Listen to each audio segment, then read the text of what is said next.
Good afternoon student. आज आपका income expenditures के बारे में बताया जाएगा। जैसा कि आपको मालूम है, आपका चैप्टर अकाउंटिंग फॉर नॉन और प्रॉफिट ऑर्गेनाइजेशंस में कल इंट्रोड्यूस कराया था। उसके बाद आपको रिसीप्ट एंड पेमेंट्स अकाउंट्स के बारे में बताया था कि रिसीप्ट एंड पेमेंट्स अकाउंट्स क्या होता है, उसका फॉर्मेट सब कुछ आपको कल बता दिया था। तो जैसे हमने बताया था कि नॉट फॉर प्रॉफिट ऑर्गेनाइजेशंस का अकाउंटिंग ट्रीटमेंट करते समय हमें 3 टाइप्स वर्क करना होता है। First, receipt and payments account, इसका क्वेश्चंस के रूप में आता है।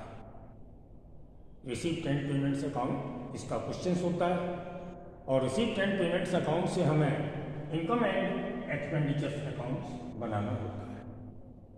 तो कल हमने रिसीप्ट एंड पेमेंट्स अकाउंट्स के बारे में ओवरऑल सब कुछ बता दिया था। आज हम आपको इंट्रोड्यूस कराएंगे इनकम एंड एक्सपेंडिचर्स अकाउंट। तो इनकम एंड एक्सपेंडिचर्स अकाउंट, जैसा इसके नाम से आपको लग रहा है कि ये इनकम और एक्सपेंडिचर्स के लिए बनाया जाता है। As like profit and loss accounts, इसमें भी 4 कॉलम होते हैं। First, debit side expenditures, credit side income के लिए। तो पर्टिकुलर की जगह first column expenditures debit side, फिर रुपीज, और सेकेंड कॉलम इनकम और रुपीज।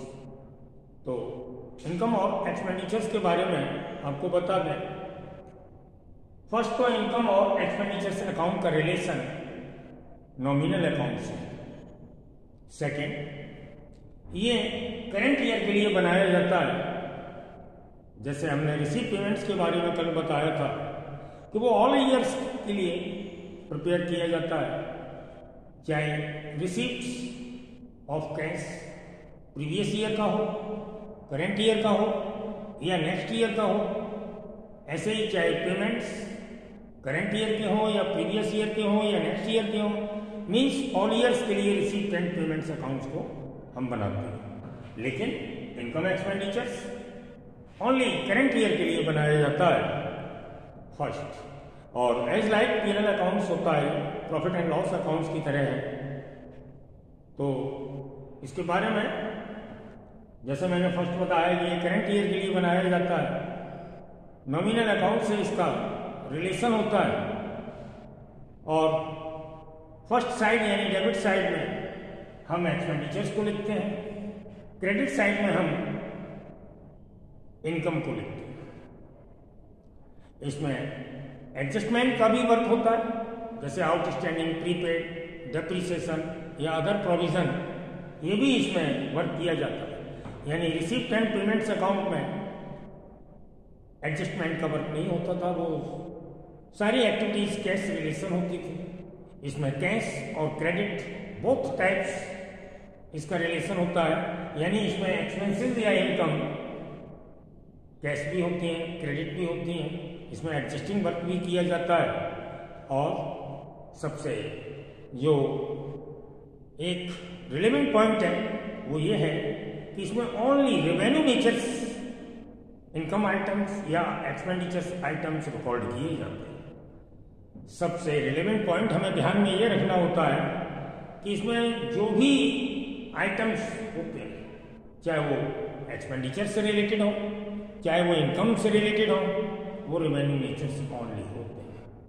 और इसको जब हम सारे आइटम्स की रिकॉर्डिंग डेबिट या क्रेडिट या एक्सपेंडिचर्स या इनकम में कर देने के बाद लास्ट में जो बैलेंस आता है वो बैलेंस डेबिट साइड भी आ सकता है, क्रेडिट साइड भी आ सकता है। तो उसके बारे में भी जान लें। डेबिट साइड में बैलेंस किस कंडीशंस में आता है? जब excess of income over expenditures, यानी इनकम हमारी ज्यादा हो एक्सपेंडिचर से, तो बैलेंस हमारा डेबिट साइड आएगा और उस बैलेंस को हम बैलेंस ना लिखकर सरप्लस के रूप में रिकॉर्ड करते हैं। ओके, इसके अपोजिट कभी excess of expenditures over income, यानी उसके अपोजिट बात है, कभी एक्सपेंडिचर्स एक्सेस हो ओवर इनकम, यानी इनकम से एक्सपेंडिचर्स एक्सेस है तो बैलेंस हमारा किस साइड आएगा? Credit side. तो उसे बैलेंस नहीं लिखेंगे क्रेडिट साइड, यानी डेफिसिट के नाम से रिकॉर्ड करते हैं। कहने का मतलब जैसे मैंने बोला कि income expenditures account as like profit and loss accounts, और प्रॉफिट एंड लॉस अकाउंट्स में बैलेंसिंग फिगर के रूप में डेबिट में नेट प्रॉफिट आता है और क्रेडिट में बैलेंसिंग फिगर के रूप में नेट लॉस आता है। तो यहाँ पर नेट प्रॉफिट या नेट लॉस नहीं लिखते, प्रॉफिट के रूप में हम सरप्लस लिखते हैं, लॉस के रूप में हम डेफिसिट को लिखते हैं। और कंडीशंस मैंने बता दी, सरप्लस कब लिखेंगे? जब ओवर इनकम वो excess of income over to expenditures, और excess of expenditures over income हम डेफिसिट लिखते हैं। तो ये सारी जो रिलेवेंट पॉइंट थे या इसका जो फीचर्स थे वो मैंने आपको सब कुछ बताए। अब इसको बताने से बाद जब हम इनकम एक्सपेंडिचर्स को प्रिपेयर करते हैं तो उससे पहले कुछ रिलेवेंट आइटम्स या रिलेवेंट पॉइंट को हमें समझ लेना या जान लेना बहुत जरूरी है। वो मैं इनकम एक्सपेंडिचर से रिलेटेड कुछ रिलेवेंट पॉइंट या रिलेवेंट आइटम्स आपको बताते हैं।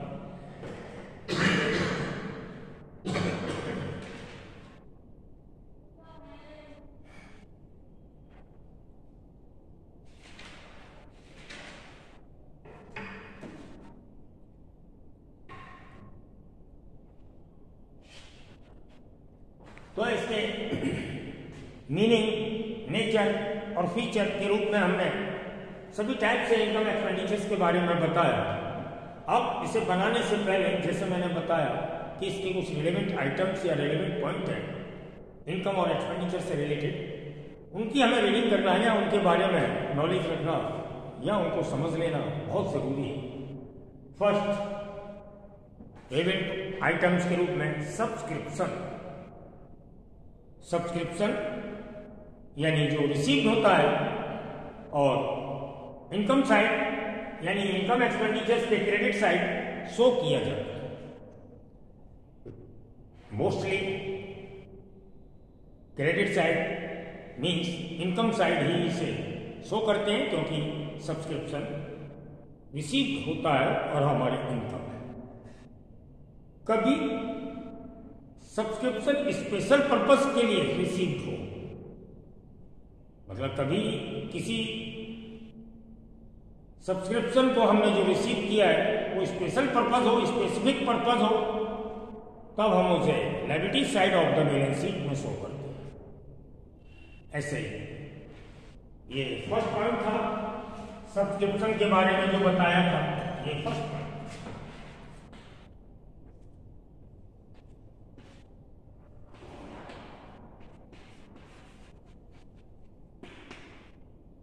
मैंने बोला रिसीव की सब्सक्रिप्शन मोस्टली हम इनकम एक्सपेंडिचर्स के क्रेडिट साइड यानी इनकम साइड में शो करते हैं, बट इसे स्पेसिफिक पर्पस के लिए रिसीव हुआ है तो उसे liability side of the balance sheet यानी बैलेंस शीट की लायबिलिटी साइड में शो करते हैं।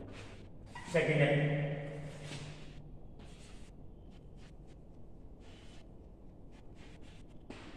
डोनेशन। डोनेशन टू टाइप्स होता है, सिंपल डोनेशन और स्पेशल डोनेशन। डोनेशन मोस्टली तो ये इनकम मांगते हैं और इसे इनकम एक्सपेंडिचर्स अकाउंट के क्रेडिट साइड में शो करते हैं। सिंपल से मतलब सिंपली अगर कुछ भी ना लिखा हो कि ये स्पेसिफिक पर्पज है या जैसे भी है तो हम इसे अपनी इनकम मान लेते हैं। तो सब्सक्रिप्शन की तरीके से एक तो सिंपल डोनेशन होता है, ये मोस्टली इनकम होता है और हम इसे क्रेडिट साइड में शो करते हैं। और स्पेशल डोनेशन जो किसी स्पेसिफिक पर्पस के लिए दिया जाए, जैसे किसी ने डोनेशन दिया कि किसी इंस्टीट्यूशंस के पास बिल्डिंग नहीं, उसने बिल्डिंग फंड के लिए डोनेशन किया, या उसके इंस्टीट्यूशंस में लाइट के इंस्ट्रूमेंट नहीं है, या उसके इंस्टीट्यूशंस में पानी के लिए हैंड पाइप या समर, ऐसा कुछ पानी की व्यवस्था नहीं है, पानी का रेंज नहीं है, तो उसके लिए भी कुछ अच्छे लोग रिचमैन जो होते हैं वो डोनेट करते हैं। तो स्पेसिफिक पर्पस के लिए कभी अगर डोनेशन दिया जाए, यानी किसी ऑर्गेनाइजेशंस को रिसीव होता है, तो सब्सक्रिप्शन जैसे स्पेसिफिक पर्पस के लिए रिसीव होता है, ऐसे डोनेशन भी स्पेसिफिक पर्पस के लिए रिसीव होता है, तब हम उसे liability side of the balance sheet, यानी बैलेंस शीट की लायबिलिटी साइड में शो करते हैं। थर्ड पॉइंट है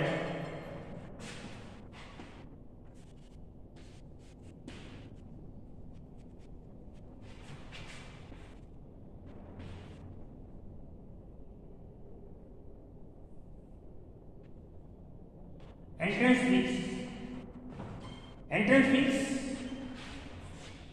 यानी किसी इंस्टीट्यूशन या क्लब की एंट्री फीस, ये ऑलवेज ना तो इनकम होती, ना ही ऑलवेज इसे एक्सपेंडिचर्स मानते।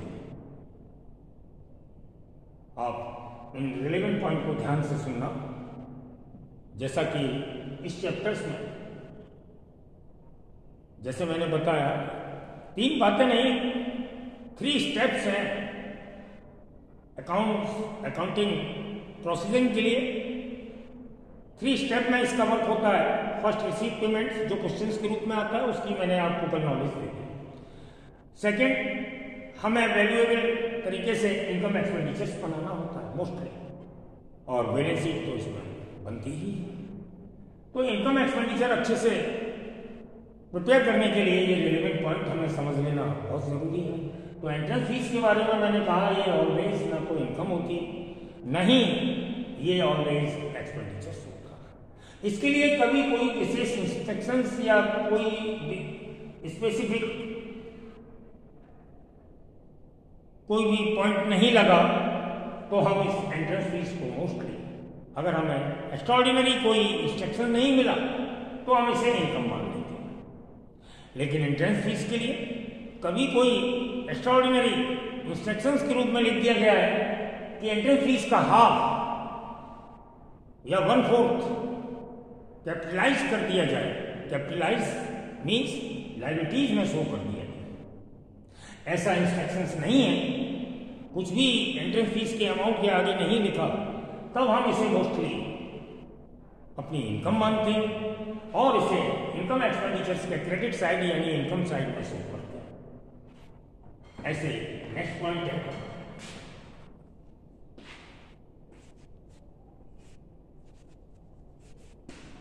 ग्रांट। ग्रांट, जिसे हम गवर्नमेंट एड के नाम से भी जानते हैं। गवर्नमेंट एड यानी सरकारी सहायता। ये सेंट्रल गवर्नमेंट के लिए भी, सेंट्रल गवर्नमेंट से भी रिलेटेड हो सकती है, स्टेट गवर्नमेंट से भी रिलेटेड हो सकती है, लोकल गवर्नमेंट से भी रिलेटेड हो सकती है। यानी गवर्नमेंट एड या जो ग्रांट है वो गवर्नमेंट से ही रिलेटेड है, तो वो सेंट्रल गवर्नमेंट, स्टेट गवर्नमेंट या लोकल गवर्नमेंट से भी रिलेटेड होती है। मोस्टली ये इनकम में ही शामिल की जाती है, यानी क्रेडिट साइड में इनकम एक्सपेंडिचर्स की हम क्रेडिट साइड में शो करते हैं। बट इसके साथ भी कोई स्पेसिफिक पर्पस दिया हुआ है, तो इसको भी हम लायबिलिटी साइड में शो कर सकते हैं। ओके, ऐसे अदर पॉइंट है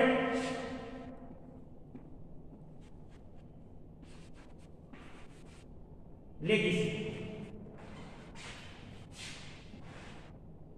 रिसीव्ड अमाउंट आफ्टर डेथ, यानी बिल पावर होती है राइटिंग अथॉरिटी पेरेंट्स के रूप में किसी भी फैमिली में, या कोई भी पर्सन किसी इंस्टीट्यूशंस के लिए कोई राइटिंग में अपनी प्रॉपर्टी या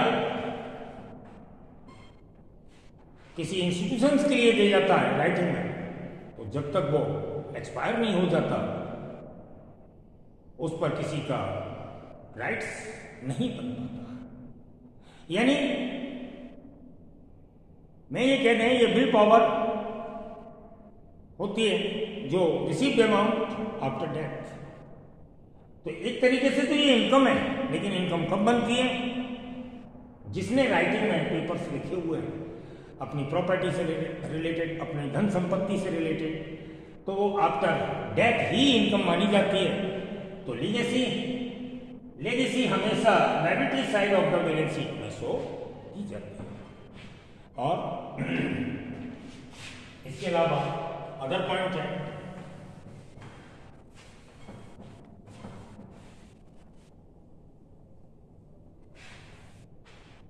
जैसे फंड के रूप में एंडोमेंट फंड,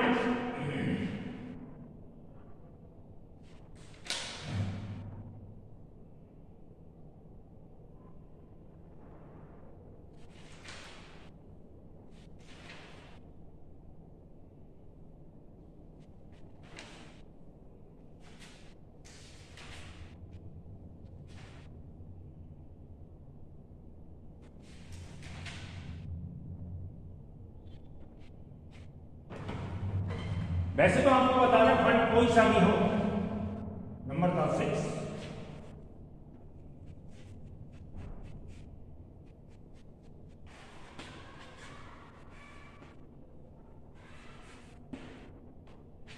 एंडोमेंट फंड या अदर फंड कोई सा भी हो, रिजर्व हो, फंड हो, ये सभी लायबिलिटी साइड में शो होते हैं। लेकिन कभी कोई स्पेसिफिक फंड है तो होते तो सभी फंड लायबिलिटीज में शो है,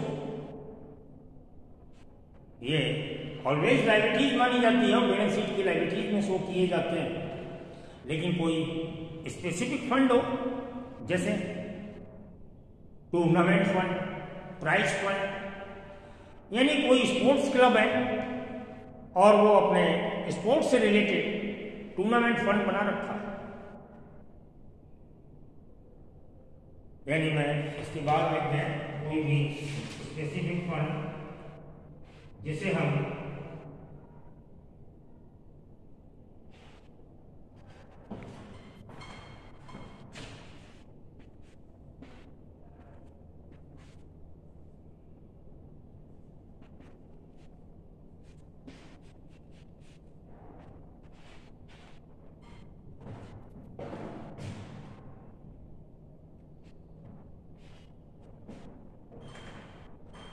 फंड कोई सा भी हो, जैसे अभी आपको बोला लायबिलिटीज में माना जाता है, कभी कोई स्पेशल फंड, स्पेसिफिक फंड, यानी ऑर्गेनाइजेशंस, स्पोर्ट्स क्लब है उससे रिलेटेड फंड। तो इसका वर्क कंडीशनल चेंज भी हो जाता है। वैसे तो कोई भी फंड लायबिलिटीज में शो करते हैं। स्पेशल फंड से रिलेटेड मेरा मतलब टूर्नामेंट फंड, जैसे मैं कहें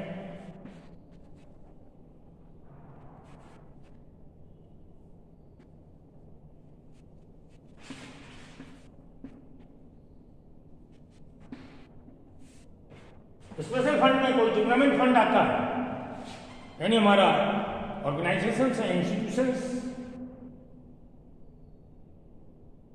स्पोर्ट्स क्लब है और वो टूर्नामेंट कराता है और टूर्नामेंट फंड क्वेश्चंस में दिया हुआ और इसी फंड से रिलेटेड क्वेश्चंस में इनकम भी है और एक्सपेंडिचर्स। तो इस फंड में इनकम होगी तो प्लस कर दी जाती है और एक्सपेंसेस होते हैं माइनस। कहां पर?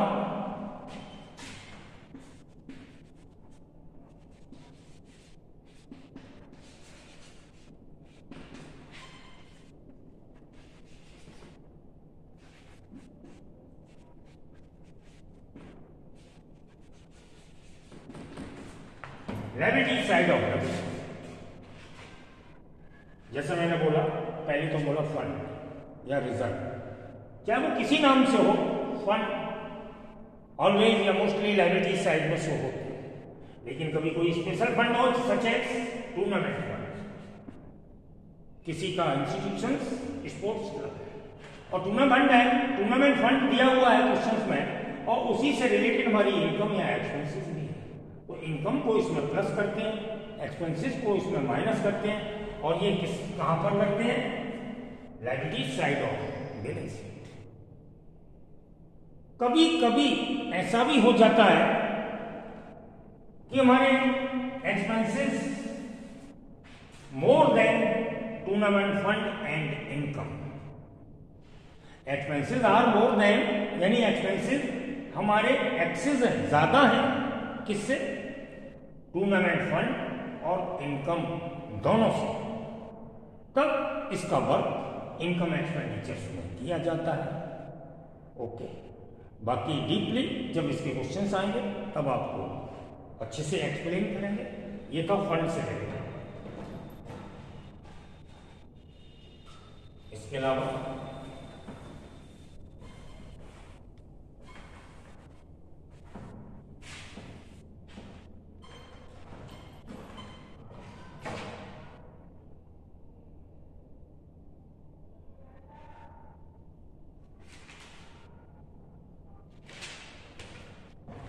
नेक्स्ट नंबर है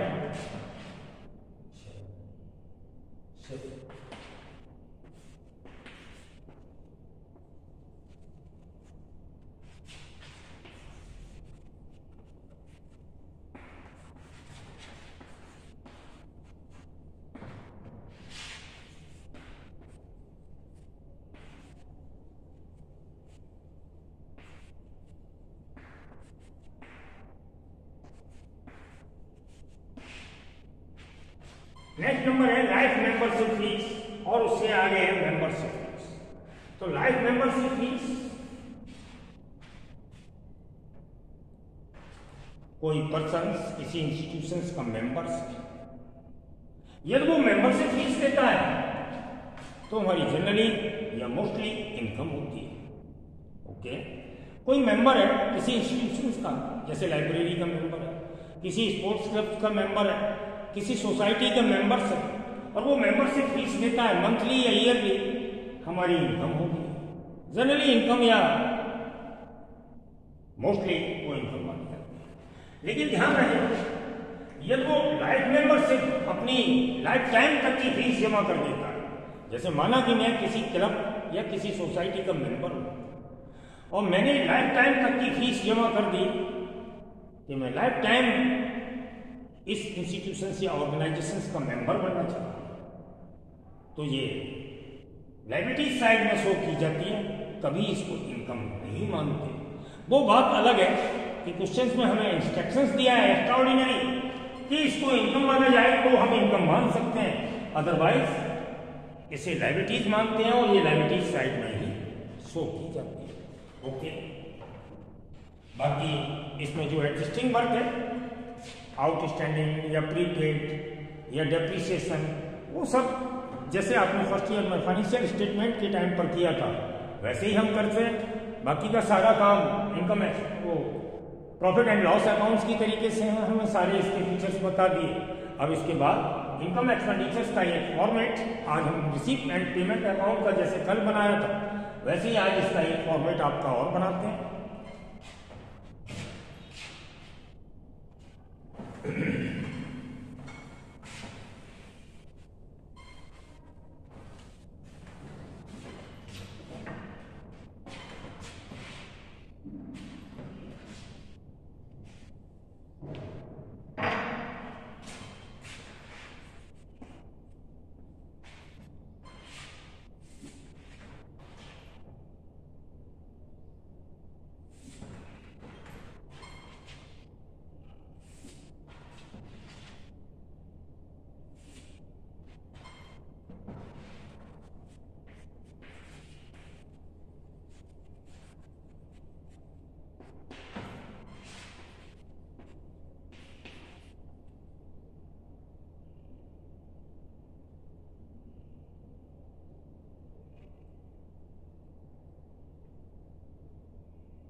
ऐसे इसमें 4 कॉलम होते हैं।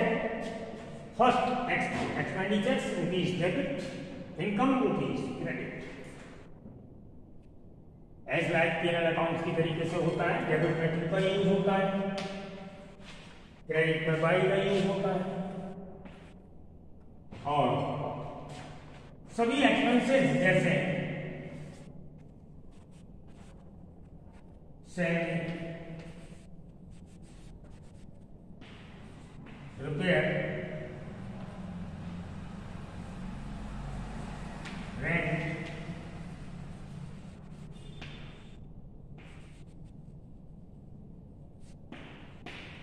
स्टेशनरी, पोस्टेज,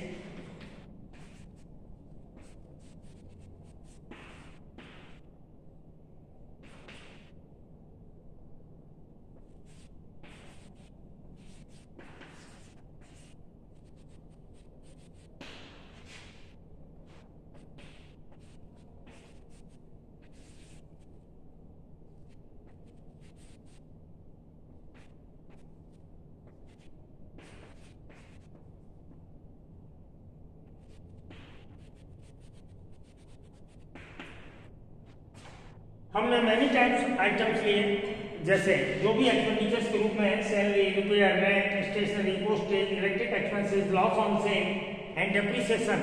और इन किसी एक्सपेंसेस से रिलेटेड कोई आउटस्टैंडिंग है या प्रीपेड है तो वो भी आउटस्टैंडिंग को हम प्लस करते हैं जिससे जिस आइटम से रिलेटेड है, और यदि प्रीपेड है तो जिस आइटम से रिलेटेड है उसे माइनस करते हैं, जैसे कि आप आउटस्टैंडिंग या प्रीपेड के बारे में जानते हैं। डेप्रिसिएशन ऑन असेट्स भी इसी साइड लिखा जाएगा। अब इनकम में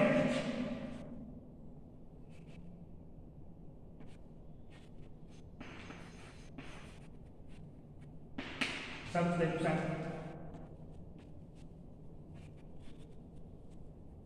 डोनेशन,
इनकम में भी हमने मैनी टाइप्स आइटम्स ले लिए, जैसे subscription, donation, entrance fees, sale of newspaper received from entertainment.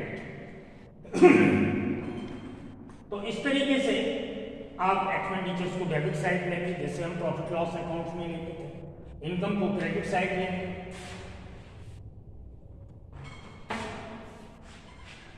अब बोथ साइड का हम डिफरेंस निकालते हैं।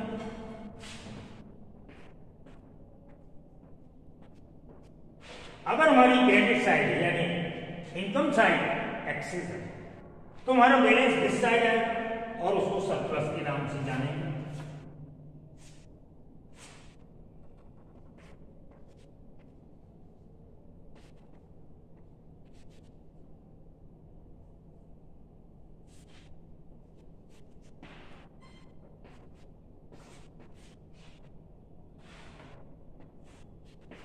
अगर हमारी एक्सेस है इनकम एक्सपेंडिचर से तो बैलेंस हमारा दिस साइड आएगा और वो सरप्लस के नाम से जाना जाएगा।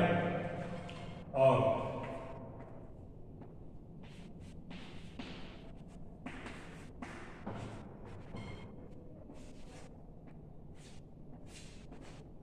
तब हमारा एक्सपेंडिचर्स एक्सेस है इनकम से तो बैलेंस हमारा इस साइड आएगा और उसे हम डेफिसिट से नाम से जानते हैं।